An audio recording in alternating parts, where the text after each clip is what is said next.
Welcome back to Yahoo Finance on this Monday, April 6th. Dow is still up a little bit over 1,000 points. Want to talk to you about the banks and where they stand. And one of the people who does that for us is Julia LaRoche, especially after what we saw from Jamie Dimon in his letter to shareholders about maybe having to suspend dividends. What do you take from this, Julia?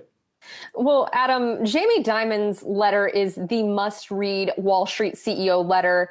Aside from maybe Warren Buffett's annual letter from Berkshire Hathaway, which Warren Buffett is an avid reader of the Jamie Dimon letter. It was 23 pages. And I don't think his intention, if you were going back even like a month ago, was to write about the coronavirus COVID-19 crisis, but that was pretty much the scope of the entire letter. Normally, he'll touch upon a whole different gamut of issues and topics. One of the big takeaways you were just mentioning, the possibility of suspending a buyback. Basically, at this point, Jamie Dimon is essentially saying that at a minimum, we're going to have a bad recession. No one knows exactly how long it might be, how long the recovery might be, how fast it might be, those sorts of things. But they did run some scenarios at JPMorgan, specifically an extremely adverse scenario, pointing out that, look, JPMorgan would be fine. It would be okay in the event that, if GDP fell 35% in the second quarter, lasting through the end of the year, and you had an unemployment spike to 14% by the end of the year, that they would still be okay from a liquidity standpoint. But in that scenario, they would probably, the board, and he's a member of the board, he's the chairman of the board, would suspend the dividend. Now, they have already suspended share buybacks. We've talked about this in the last couple of weeks about, a lot of companies were spending billions really on stock buybacks. At this point, they have suspended that. He called that the prudent thing to do.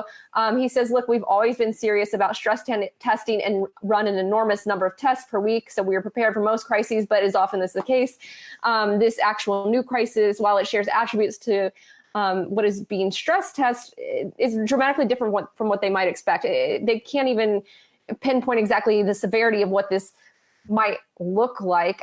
Elsewhere in the letter, he talked about basically the U.S. has not prepared for the pandemic that we're seeing, that the pandemic playbook, we don't have one at this point. We didn't have one. There should have been one.